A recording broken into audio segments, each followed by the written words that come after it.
I don't want to buy anything they make. I don't want to buy anything with their logo on it. I don't ever want to touch it again. It is fucking heretical to me.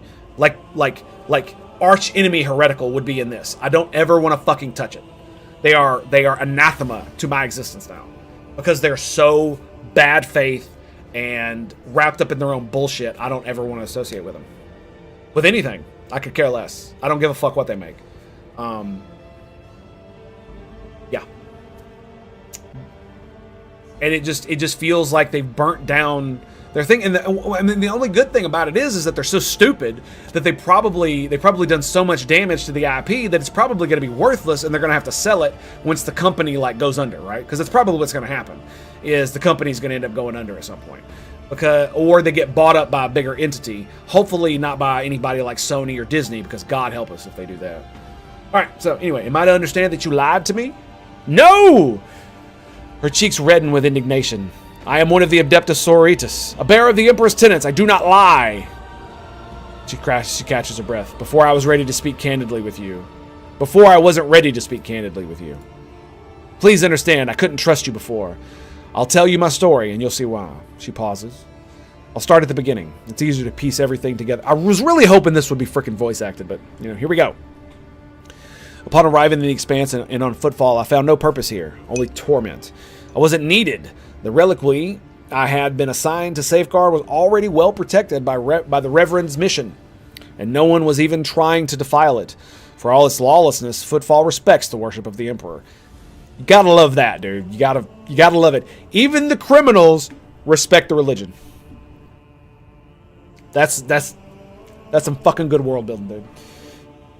Yeah, with the IPs that have been around for a while, you see them go through different owners, some good, some bad. Yeah, dude. It's just like, can you imagine how bad the investors of Disney must feel that they spent billions of dollars on Star Wars and then burn it to the fucking ground?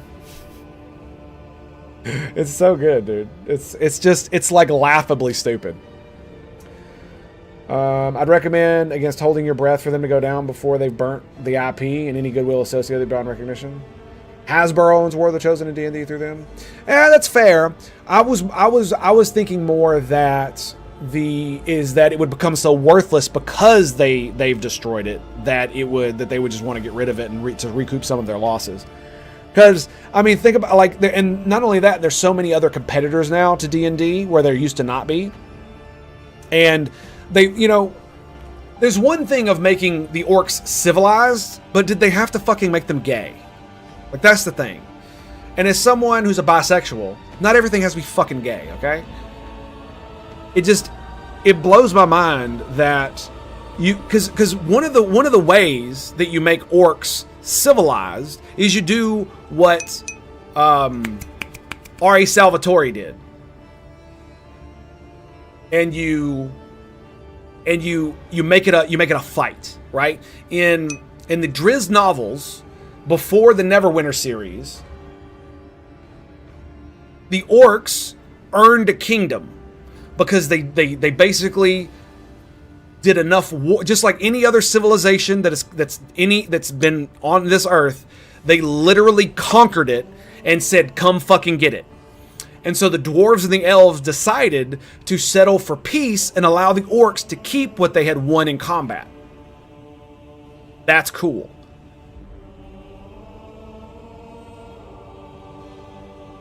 And the leader of the orcs, what was his name? Was it Obold? I think that was his name. Obold Mini Eyes, I think that was his name. Was a badass, and he had been given boons from the orc gods of intelligence, stamina, and strength. Like literally, in one of the books they did this whole fucking ritual where he was given all these insane boons. Even so, he was so powerful that the dark elves who were allied with them were forced to kneel before him by the gods' gifts given. It was good writing, good world building. And so you still had many factions of the orcs that were completely and utterly barbaric, savage, evil. All they wanted to do was conquer, rip, and tear through everything else. But some orcs didn't. They saw the vision of Old Many Eyes. Many Arrows. That was his name. Many Arrows. And they wanted to be civilized. And instead, what they did, instead of doing something like that, is they were just like, oh, we're going to get rid of the concept of race. And then we're going to make the orcs Mexicans. Because that's basically what it looks like. Let me look at this.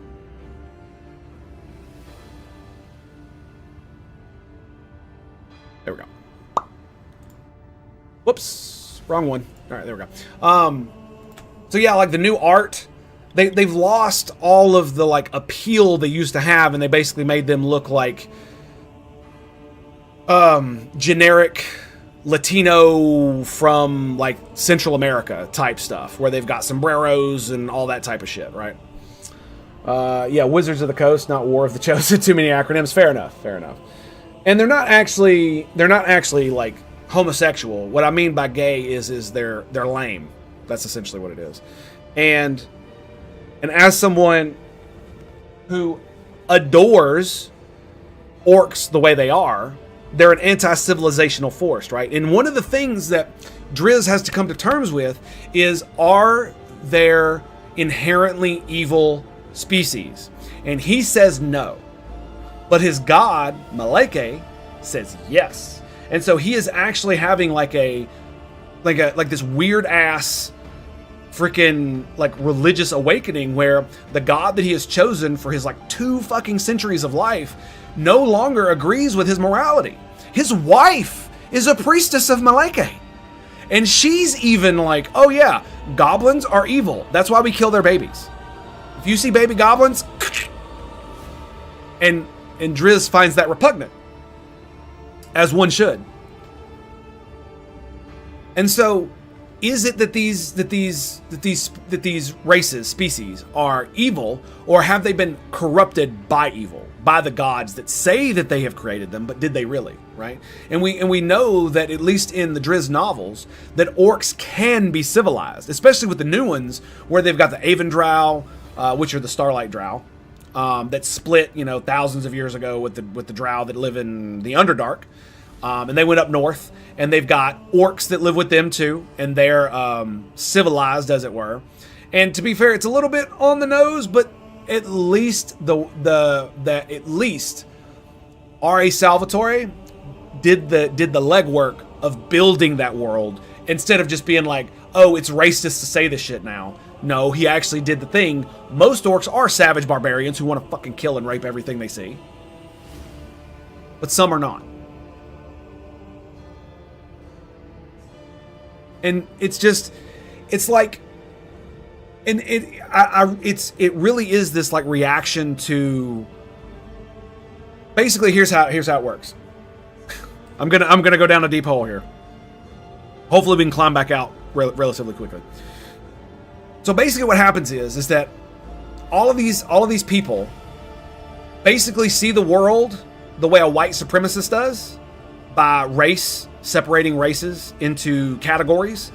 But instead of being like, oh, white people are better and everybody else is not, they flip that upside down and say white people are shit and everybody else is better because of original sin of like slavery and shit in the United States of America. And you translate that into like things like into things like D&D. And so now they have to get rid of races because that's racist. This is why they code orcs as black people, even though orcs are never black people. Orcs are black people if you're a racist. So why do they associate them with black people? Why do they associate goblins with Jews? Well, it's because they're fucking racist, because they see everything through a white supremacist lens, except they're white supremacists with guilty conscience. And so because they have this guilty conscience due to their white supremacy, due to the white supremacy that they see all the world through, they have to make corrections to it by doing things like this. They have to give the orcs culture. They have to make the orcs not an anti-civilizational force of nature, because that's really what they were in like Tolkienian lore from Lord of the Rings and such. And D&D kind of adapted that to their world as well, where orcs are as a race in most of the stuff pre like 1990s, even like pre 2000s. Orcs were anywhere between chaotic evil and neutral evil. You might find some that were lawful evil, but almost all of them were evil. It was very rare that you would find a non-evil orc, right? In fact, I don't even know if such a thing existed before R.A. Salvatore wrote about them in his novels. I could be wrong, but I haven't. It's not like I've read everything in D&D related.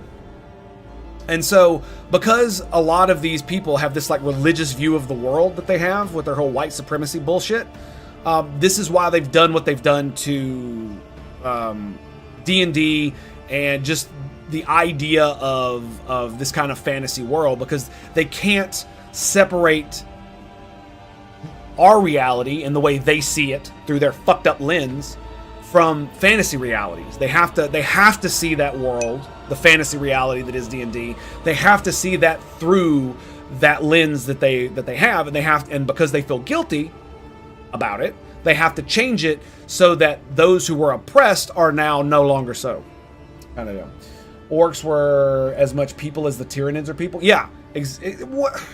Well, technically, orcs were people, the original orcs, because they were tortured elves that were corrupted by Morgoth. Isn't that right? I think they were corrupted by Morgoth, so they weren't people anymore, kind of deal. And then once that happened, they kind of became their own thing. And yeah, I mean, I guess you're right, because the Tyranids are actually quite intelligent. So I would accept that. I would, yeah. But I would say, in my opinion, I would say the orcs in Tolkien are more akin to orcs in 40K, because they're a created species that is basically nothing but corruption and war. And while orcs in 40K are not all about that corruption, as far as like following like chaos gods and shit, like the orcs in Tolkien are, they are still the anti-civilizational force, right? You cannot have a burgeoning human civilization and a burgeoning orc civilization coexisting with one another in any way, shape, or form. Because the only thing the orcs want to do is rip and tear and have a good old fight, right? This is why we love them so much. This is why we love them so much. Orcs are great, dude. The orc pirates are freaking Kino, though. Let me get my water here. All right. And so, like I said, so this is one of the reasons why they've done so much damage to Star Wars, to Star Trek, to all of these like nerd franchises over the years, because they ran with this narrative that these things weren't inclusive when they were always inclusive. 40K, D&D, Star Trek, Star Wars, these were always inclusive to anybody who wanted to be fans of them. Mainly due to the fact that nerds wanted more people to be involved with their nerdy ass hobbies. I know I always did. I would have never turned away, especially a fucking female. Like, oh my God. When we were younger, like nobody would have ever done that. That would be so stupid. Like it would be, it would be anathema to everything, right? I was making the point that Progs see orcs as proper people because they are featherless bipeds.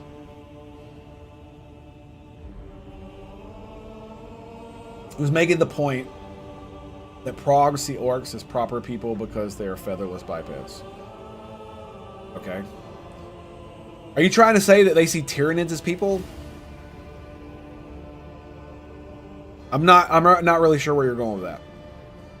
But like I said, it's because of the fucked up worldview, and then coupled with the assumptions that they make about the people that like these things, that they are.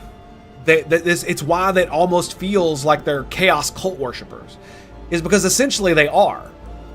Without the actual chaos cult, because they see the world through a lens that's incorrect, and then they base all of the stuff they have off of that, and on top of that, this lens that they use has a moral foundation that requires them to essentially prostrate themselves before it and correct historical wrongs in everything that they see. And so it's why Star Trek Discovery ended up being such a shit show, is because Star Trek wasn't always woke. It was always progressive. It was always progressive. This is 100% true. It was transhuman, progressive, hyper liberal, post scarcity civilization. That was what it was. It was like, this is humanity at its best. This is what we can be if we push past all this racist, sexist bullshit that we're in. If I'm not mistaken, it was the first to do all the like anti-racist bullshit. Or I don't like using anti-racist anymore because it's so loaded with stupid shit. They were the first ones to do all the pushbacks against racisms and sexisms. Right? They like the first female black captain, Star Trek: The Next Generation. All of that shit was all Star Trek. And though it stumbled sometimes with that whole the whole world that was full of black people in Star Trek: The Next Generation. I think it was the first season, and they were like fighting with like really fucked up melee weapons that looked really fucking stupid. It was still the most progressive thing on TV ever. And instead of being progressive in the show, which is what it's supposed to be, they decided to like fire half the cast because they were white and male and then replace them with diversity hires. And then you get what you get, right? Because this is why you shouldn't hire for diversity. You should hire for talent. If I should be happy or sad that I don't recognize any Warhammer lore. Charlie Black. Well, Warhammer is one of the few settings that has not been corrupted by that yet. It's starting to crack, especially when now that they've done one of the Custodes as female, which is just asinine beyond all reason. But it's one of the only ones that hasn't really fallen. Like Star Trek, Star Wars, D&D, pretty much all of them, with the exception of Warhammer, from what I understand, have all basically bent the knee and prostrated itself before wokeness. And Warhammer 40k hasn't quite gone that far yet. Sort of, GW has, but GW knows that if they fuck with the lore too much, people will walk away. Because they've seen what happened to Star Wars. They saw what happened to Star Trek. Like, Star Trek viewership plummeted like 75% over the past, like, years, right? Concept-wise, Tyranids and Orcs are close in writing devices. A non-people intelligent force of war. Yeah, but Progs are also superficial as one of the press race because they are vaguely human. Yeah, I'll give you that one. 100%. It's just so stupid. And it's because they see it as racist tropes. And it's basically just a storytelling device. And for you to view orcs as people, or for you to view, especially like Tolkienian orcs, or for you to view like with rings of power, like God fucking help me, especially Tyranids, like, oh my God, they're literally bred and designed to kill for warfare. Like the inhumanity alone, just based on that, is just out of this world. And to humanize that kind of thing is just fucking so stupid. Face down, ass up right now? Absolutely, Charlie. Yep, 100%. 100%. But, like I said, 40k is one of those things where they're not quite ready to go that route yet, because a lot of people will absolutely abandon it. And most of their money comes not from like TV shows and stuff like that. It comes from you buying their stuff. And the lore is one of the biggest reasons why it sells so well. The reason you care about buying stupid shit from Warhammer is because of that. And it's one of the main reasons I love the setting so much. It's the reason I'm playing this fucking game at all. Is because I love this shit. It's so good. The world building is just so good. I can't even, it's hard for me to articulate just exactly why. That's just how it works. Like D&D, with the exception of, I've basically given up on D&D with the exception of R.A. Salvatore's books. I still read those because, well, they've always been progressive, so I don't care about that, right? I actually like the fact that Driz is a progressive, and is the goody two-shoes to have ever fucking existed, and he has been since its inception, with the exception of Icewind Dale. While he was a technical good guy, he's like neutral good, and it just kind of progresses to him being like the goodiest good boy you've ever gooded as the novels have gone on. So If you had a time machine, when and where would you go?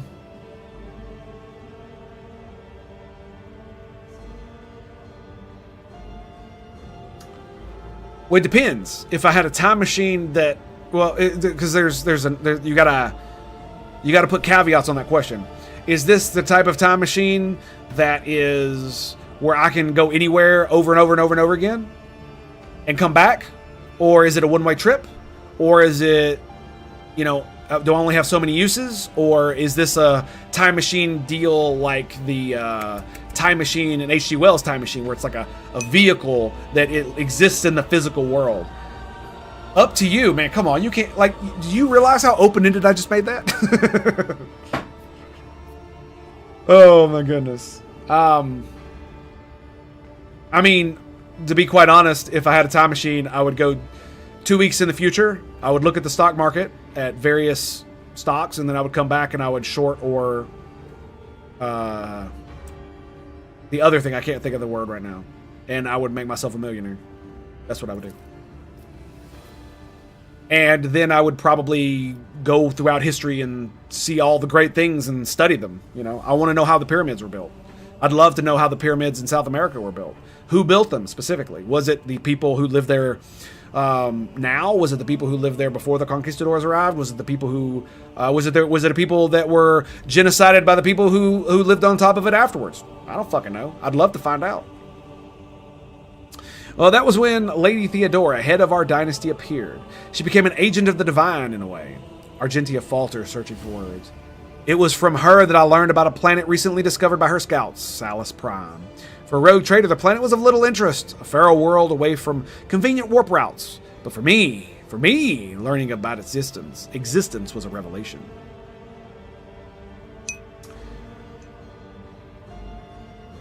I wanted to get into D&D because I had no idea it existed, because I grew up in Nigeria with little pop culture material.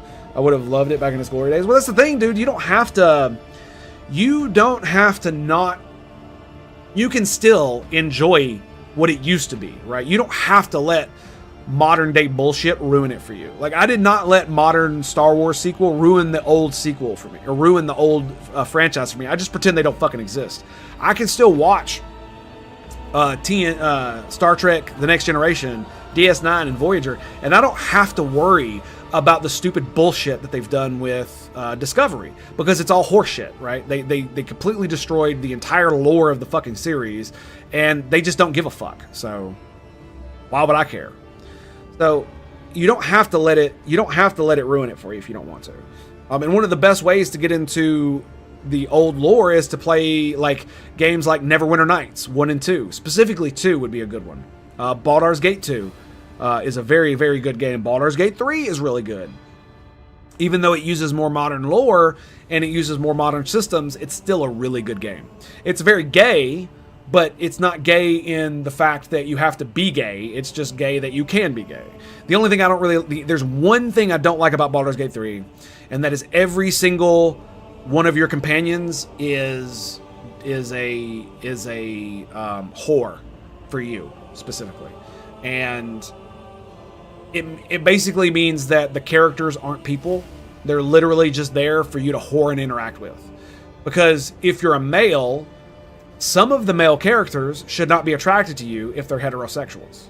Same if you're female. But it doesn't matter what gender you are or what sex you are. They will always be attracted to you and always want to bone you, which makes them feel not real to me and really takes me out of it. That's the only real one. That's the only real problem I have with it. Everything else was fine, which is why I really didn't interact with the romance stuff at all, except, flirt with the cute elf lady. Oh, please do continue. They are two-player sexual. Yeah, Stonewater. That's absolutely. It's one of those things that it takes me out of the story, because every person you know has a sexual orientation. Every person you know has a sexual orientation. Some people, like me, will have sex with just about anybody, as long as they find them attractive, right? I have no preference for male or female, but I will not be romantically involved with a male. I'm just not interested in any of that shit. But there are bisexual dudes who are absolutely interested in romantic relationships with men. And the fact that and it's one of the reasons why it bothers me so much is because that is a caveat of my sexuality, that I'm not interested in romantic relationships with men. I'm just not. But in regards to Baldur's 3, the vampire is very gay for sure. Oh, absolutely, dude. 100%. Like, but that's the thing is, like, he is that way, but he's not gay per se. He's flamboyant. There's a slight difference. And the reason I say that is because his character is so well written and so well acted that it kind of doesn't matter, if that makes sense, right? Because the problem, like I said with Baldur's Gate 3, is that if you're male, he'll have sex with you. If you're female, he'll have sex with you. It doesn't matter. So he's only gay if you think that all gay people act that way, right? That's kind of the caveat there. But I know plenty of gay men who are absolutely disgusted by the thought of having sex with or entering into a romantic relationship with women. And I know gay dudes who are the opposite of me, or excuse me, bisexual men who are the opposite of me, that prefer men for romance but will have sex with women. And these are I know, like, this is kind of stupid to talk about because most people are heterosexual specifically, but it's one of those caveats that it really, because I've experienced this in my own life, it makes the characters in the game not feel as real as they could be because they don't have a sexual preference. In Mass Effect, it feels so much more real because the characters will reject you based on their sexual preferences because they have actual preferences. And I think that should apply also to how you act, not just whether you're male or female or whatever, right? If you are too much of an asshole, whether you're a good guy or a bad guy is irrelevant. If you're too much of an asshole, some characters shouldn't like you, right? It's one of the things I really liked about Inquisition is that they kept that in there.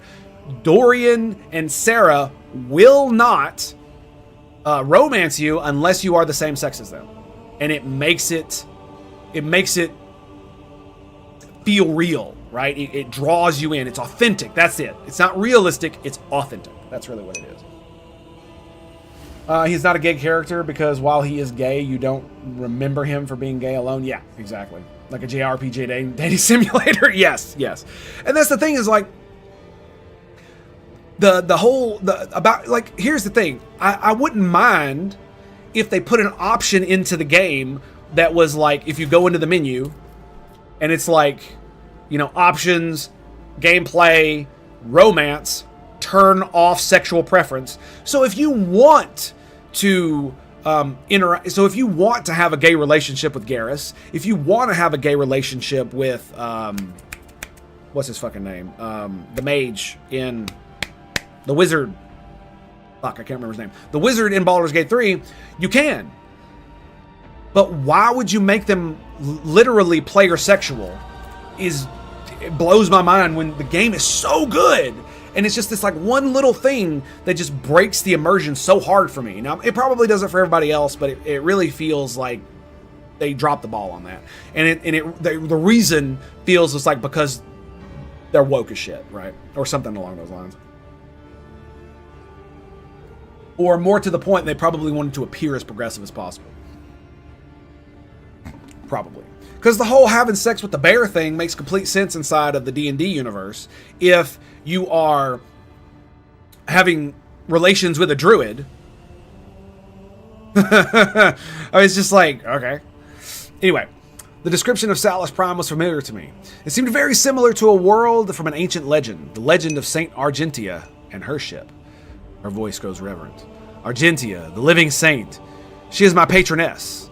The order named me after her. She died millennia ago when heretics caused her ship to fall from the skies. Gale, thank you. Gale, thank you.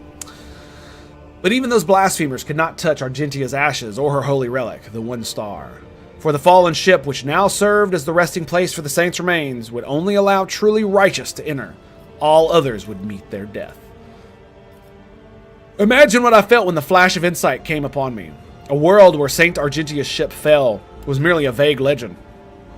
No one knew its actual whereabouts, and suddenly I, myself named after the saint, came across this information. I realized at that moment that it was a portent,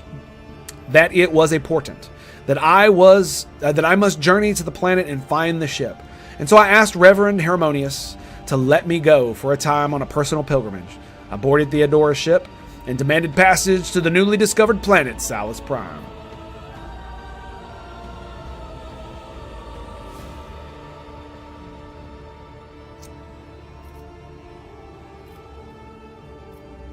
Why did you keep your supposition from Reverend Harmonious?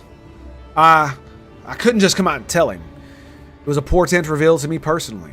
Can't you see? I told Reverend Harmonious the honest truth. I was going on a personal pilgrimage to embolden my spirit. It really was a pilgrimage. It was as if Saint Argentia herself had shown me the way, commanding me to undertake this trial. If I had found the ship and set foot on its decks, if I had laid my hands on her remains in the relic, it would have been a sign that I truly had been blessed with the saint's favor.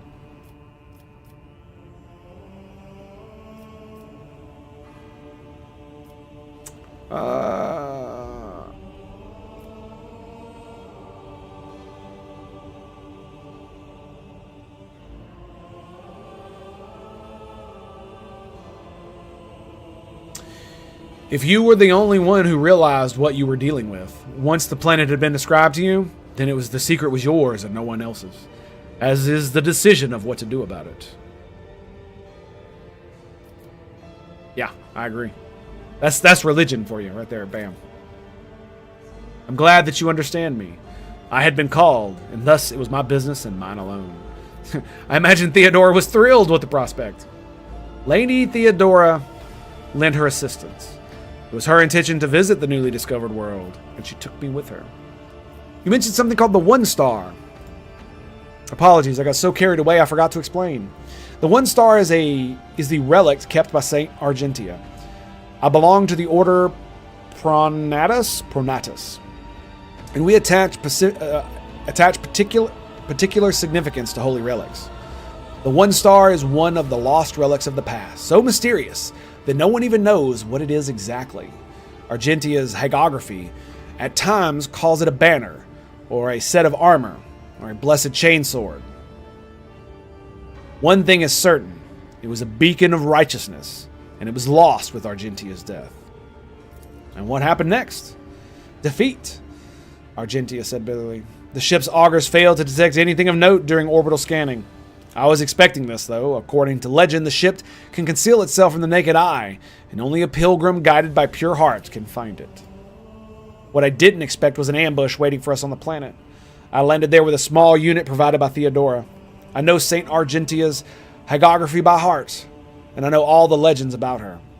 I followed their obscure clues, the descriptions of mountains and rivers from millennia-old tales, and I was certain I had found the way to the ship, and that's when we were attacked.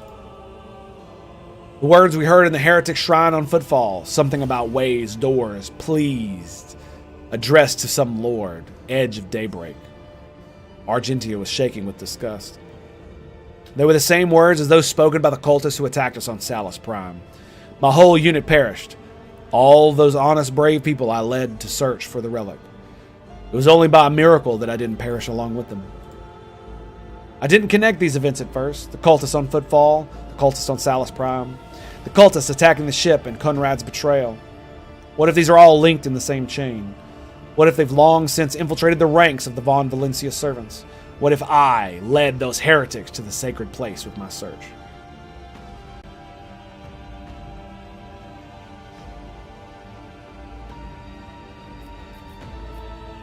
And how did you manage to escape? She hangs her head. Theodora's people received a distress call, came to my rescue, and brought me aboard the ship. I barely remember what happened. When they arrived, I was already severely wounded, fighting back with whatever remained of my strength. I think I shouted that we had to go after them, but they didn't listen. They took me to the shuttle and pulled me out. After that, it's all blackness. When I came to, we were already in the middle of the warp. Theodora had urgent matters to take care of, and she decided she could clear out the planet at a later time. And sadly, the only one who might have answers is Kernrad himself. Oh, yes. And I sincerely hope that when we will meet him again, that serpent needs to answer a few questions before he is plunged into cleansing flame. And is that why you didn't trust me before? Yes. She looks me in the eye. I saw with my own eyes how a member of your family showed his true colors as a servant of the archenemy. And I had already suffered a humiliating defeat at the hands of the cultist and was afraid of another betrayal. I couldn't be forthright with you, and so I studied you, looking for seeds of corruption or the light of righteousness. Blaze, what's up, buddy? Greetings and salutations, my friend. That's right. For the Emperor! Love it, buddy. Love it. And what did you find? A woman who stood shoulder to shoulder with me and helped me eradicate the cultists on footfall. You goddamn right. She smiles as if reminiscing about a pleasant evening spent in the company of friends rather than a bloody battle. Whoever wrote this doesn't understand me at all. It was good memories, man. Although my opinion of you started to change even before then, back when you agreed to talk to orphans at my request, a leader who's willing to honor those who laid down their lives for them and take care of their children is a leader who inspires trust. And the way you acted in that moment. Do you remember the young man whose grief and confusion had driven him to insolence?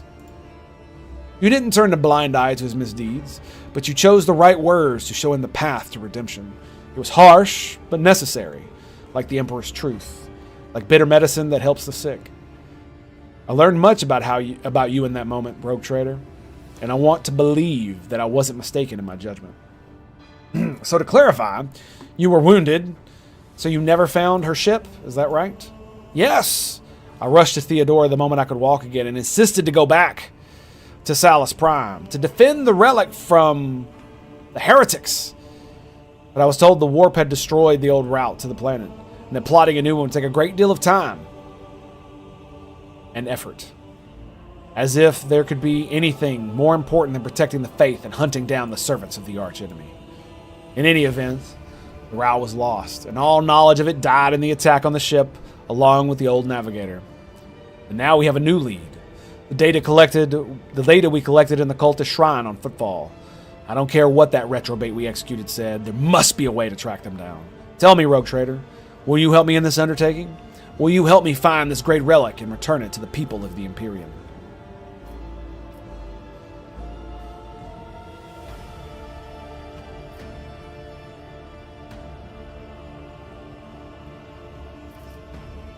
There's nothing I wouldn't do to reclaim a sacred object for the people of the Imperium.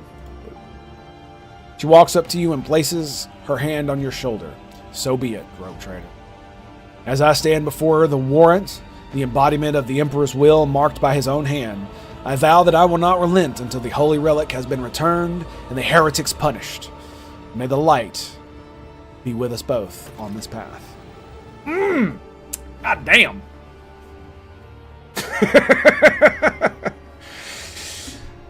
Remember what I said about world building? Yeah.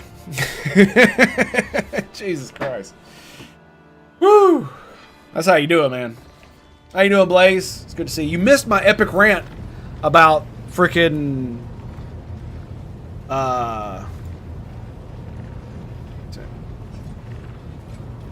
about D&D and Wizards of the Coast and how much they suck.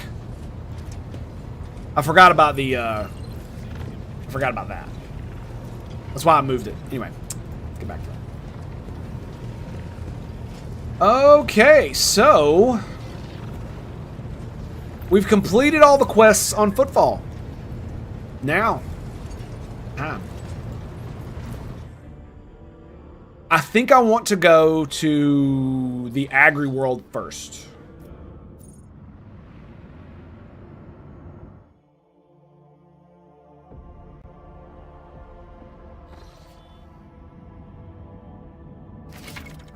Okay.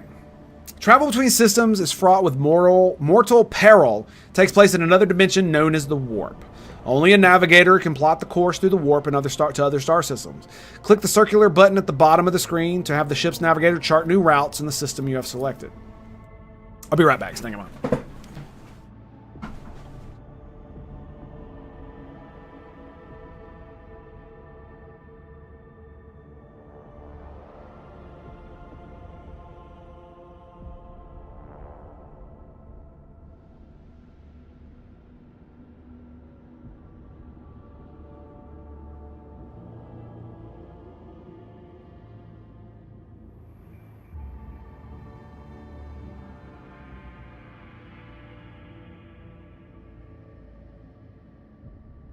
Oh, sorry about that, boys. Anyway, to initiate travel, click left mouse button on the system and press the warp travel button.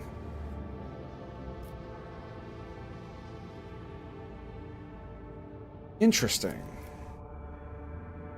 A route's color is an indication of its danger level. Green routes are absolutely safest. Yellow routes signal an unpredictable event that could occur during the jump. Orange routes denote a high probability of the ship coming under attack, even in the warp. Red routes are a sure sign that the ship will be assaulted by hostile forces during travel. The ship's navigator can make a route safer by spending points of Navigator's Insight, which can be acquired by discovering and scanning new systems throughout the Kronos Expanse. I wonder if Marza Wiki was talking about this.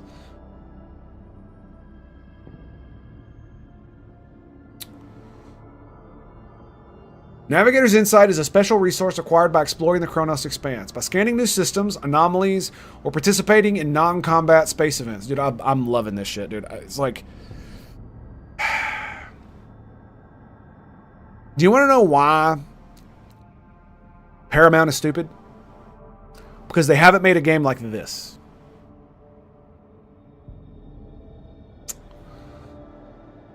The Navigator flagship uses it to build new warp routes, as well as to make them more stable and safe, as much as possible. Okay. Could you imagine?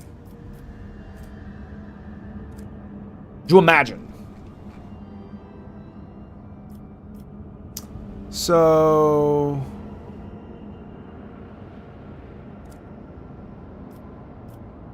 Oh, excuse me. So...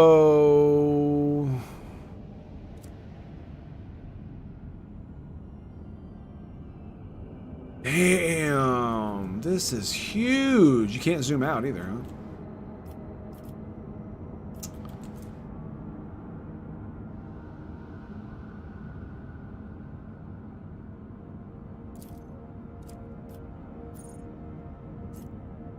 Scan required.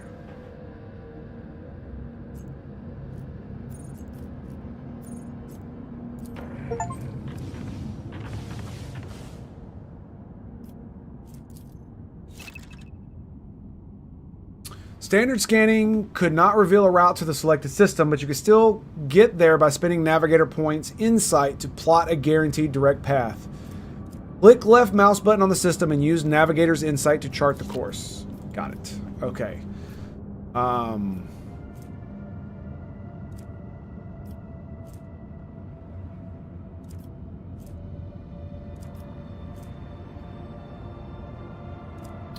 Sato's tomb. To the Imperium? What?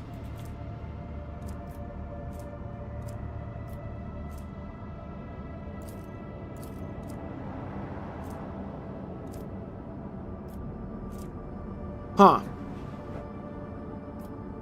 It's like I'm wondering if it would be a good idea to go to this system first or just go straight there.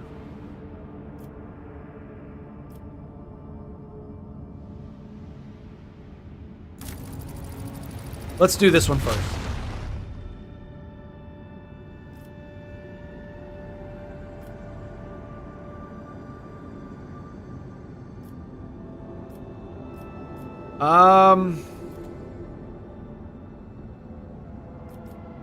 Wow, it's going to cost all my points. All right, we'll make it unsafe. We'll do that. Let's see what happens. Lord Captain, the ship's senior officers request an audience with you. They're humbly awaiting you on the bridge. Okay, here we go. Hopefully I didn't screw up by making that decision. It's the first one. I think it'll be fine. I hope. I didn't want to use all my points, so.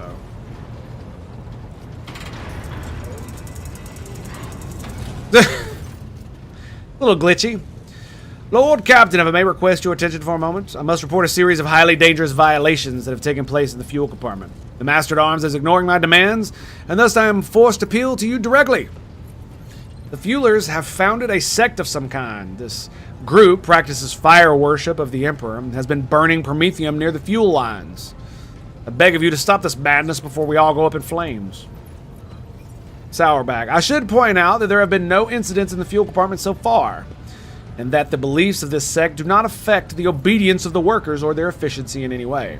All assemblies are conducted strictly after hours and with the permission of their superiors. However, if you find the practices unacceptable, we will put a stop to them immediately. What? They're burning my promethium? The amount of residue accumulated in the drainage tanks is so laughably small that it's not even worth recording. If there were any real misappropriation of the ship's resources happening here, I would have already punished those involved, Lord Captain. The last sentence carries a faint note of regret.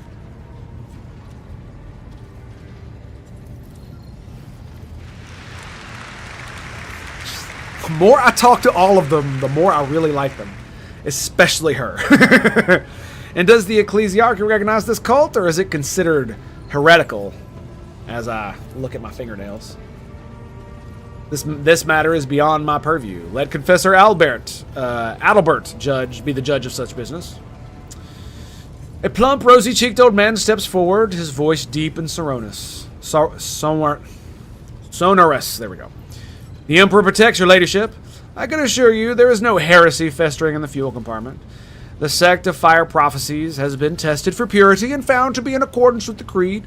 Their leader, who calls himself the Oracle of Fire, is devout and submissive to his servants. They do not twist the sacred teachings, and as far as their chosen form of worship, these are neither rare nor remarkable. Many such minor cults exist in the Imperium and are with the full approval of the ecclesiarchy. Does this Oracle of Fire really make prophecies? At least he and his flock believe that the Emperor reveals glimpses of the possible future to him in the sacred flame. Occasionally his visions do come true, or so his followers convince themselves. We do not know whether the grace of the God Emperor truly lies upon him, or if he is merely a charlatan, or perhaps a blissful lunatic, or a wicked rogue who possesses psychic power not tempered by his will. A croaking voice interrupts the confessor's words. Lord Captain, as choir master of the astropathic choir, I must be watchful to any threats to the ship's safety originating from the Immaterium. I have heard rumors of this oracle, and so I have sent my adepts to see him. They assert the man is a psyker. Oh. This man who speaks to the warp is a danger to himself and the entire vessel. Both law and common sense dictate that he should be thrown into a holding cell, tranquilized, and handed over to the Inquisition to be sent to Holy Terra. Alternatively, you may dispose of him in another way, in some other way. Choir Master Wires, you and I have not yet had the pleasure of conversing. I beg your forgiveness, but I seldom leave the chapel to interfere in the affairs of the ship. My duty requires that I keep constant vigil as I direct the arrival and departure of messages across the boundless void. But given that this incident has already demanded my interference, I thought it a good opportunity to introduce myself and pay my respects to you. Yeah, okay, I was ready to just let it go. But if this dude is actually a psyker, we can't let him... No, absolutely fucking not. We cannot let him... No. We stand ready to carry out any order.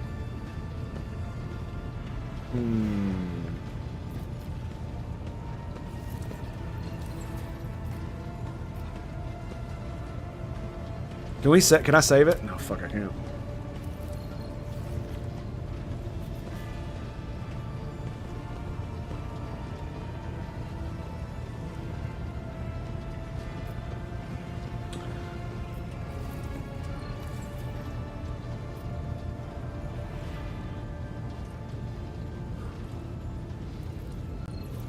He did say he is a psyker, right? Like, he said he absolutely is a psyker.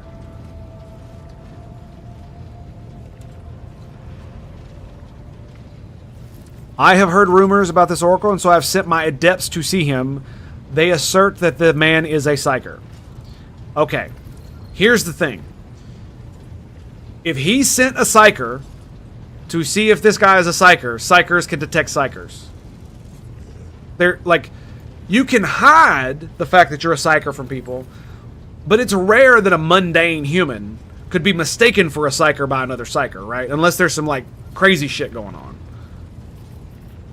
Why can't I do this and this?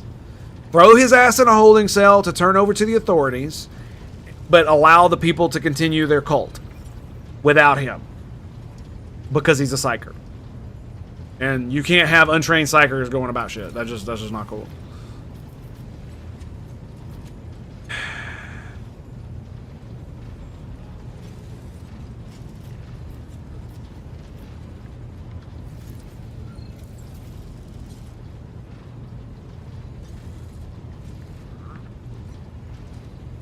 Yep. Throw the oracles into a holding cell and hand him over to the authorities at the first port we visit. It will be done, Lord Captain. I will see to it that he remains unconscious and his dangerous powers are kept in check. As for the cult, I'm sure it will dissolve on its own without its spiritual leader. Why is there no option to do something about that? I have a feeling he's going to end up breaking out. You know what I mean? I have that feeling.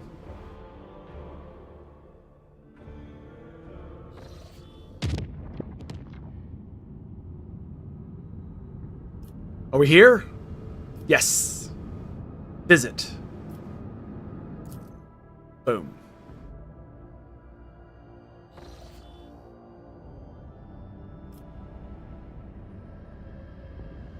Lord Captain, according to the telemetry, the parameters of this system match those of Telocus Epsilon. Okay. Home of the agri-world Janus. Belongs to the Van Valencius dynasty. We have received a Vox message from the planet. The agri-world's governor officially welcomes the rogue traitor and reports she has begun preparations for a formal reception to celebrate the arrival of the planet's sovereign. Your subjects are looking forward to your visit.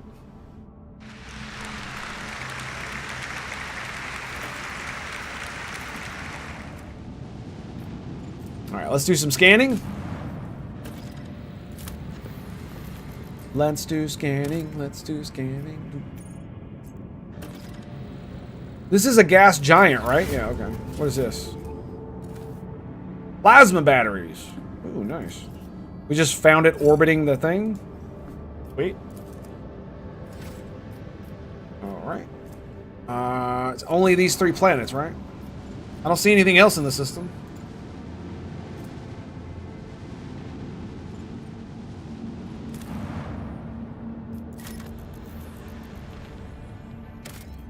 You'd think all these planets would already be explored, right? Oh, here we go. Planets in the Kronos Expanse are teeming with valuable resources. Before these resources can be harvested, however, an extractium needs to be set up for the world's surface, on the world's surface. Scan the planet, then select the icon of the resource you are interested to deploy to the extractium. Then select the icon, click accept. Okay, you can see how many extractiums you have at the available bottom of the screen. Resources are required to develop colonies and complete contracts. You also use them to trade with various factions. Oh, I see. Look at that shit. That's how you get more profit factor. New contracts are now available in the journal. Contracts are requests issued by colonies. By fulfilling them, you obtain resources, increasing your profit factor, or receive unique items. Sometimes fulfilling contracts offered by one colony can affect the productivity of your other colonies. Fulfilling contracts costs a certain amount of resource, or a share of your profit factor. A contract's description contains both costs associated with it and rewards you will receive. You can fulfill a contract by selecting it in your journal and clicking complete contract. Okay. Yes. Okay. And then we hit the journal, right? We got 3. Nice. Back out. Hit the journal up. Contracts.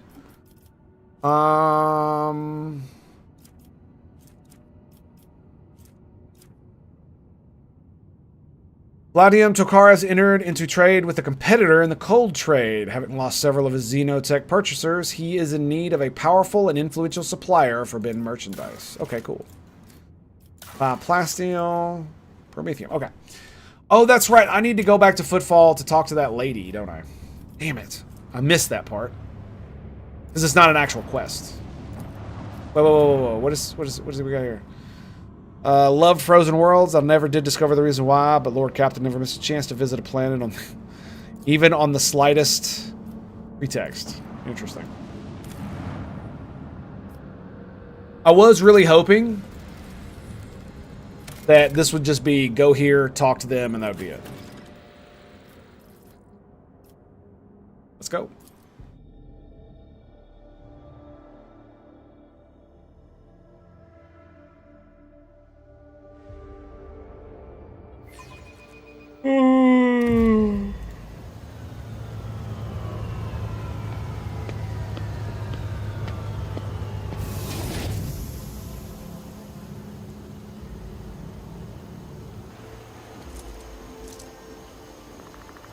Is that an Eldari?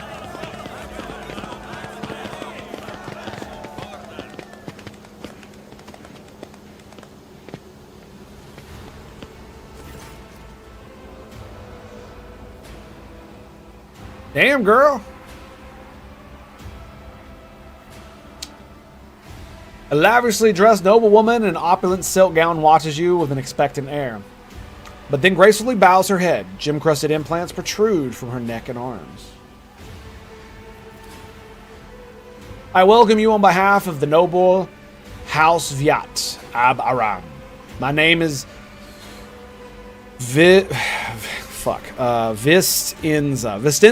Janus Vyat Ab Aram Af Kronos. By the grace of the Emperor and the will of the rogue traitor Theodora von Valentius, I serve as planetary governor and imperial commander-in-chief of this world. She raises her head slightly. She turns to Albert. And greetings to you, noble Worshiran. I forget that. I think that's how you say it. Worshiran. It has been years since your last visit to Janus. I am glad to see you again. It's good to see you. It is a good sign when a rogue trader Seneschal does not visit a subject planet for a long time. Isn't that correct, Lady Vyat? Bless some throats with that elegance, I know, right? So, like I said, man, the world building is superb in this, man. They do such a good job. It means the governor is taking care of all matters and has no need for the Seneschal to interfere. It's one of the things that, like, Star Trek absolutely, abjectly fucking fails at. It does really good world building with the tech, and it does really good world building with the ships. But it does absolutely atrocious world building with planets, government systems, with the exception of the Federation, and a few of the major powers. And just like the scale of everything, and the fact that most people live on colony worlds rather than in space. It's a fucking mess, dude.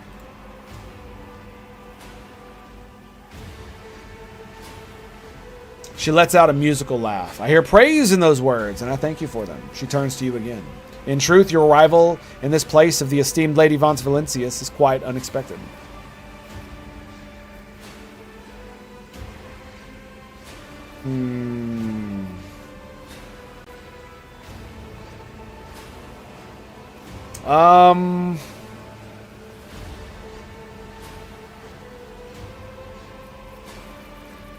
Where's my option to let him talk for me? Theodore von Valentius is dead. I am now head of the dynasty. Such tragic news. I will see to it that the planet observes a month of mourning. For Janus!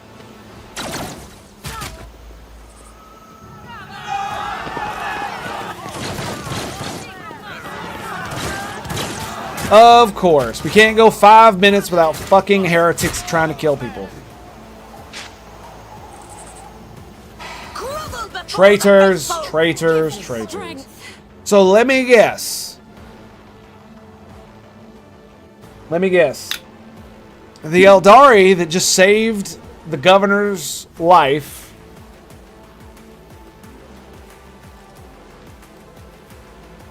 is a recruitable person.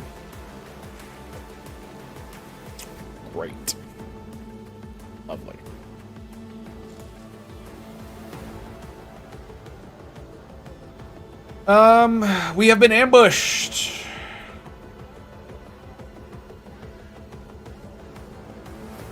Alright. So there are 5 dudes. Oh, you poor bastards.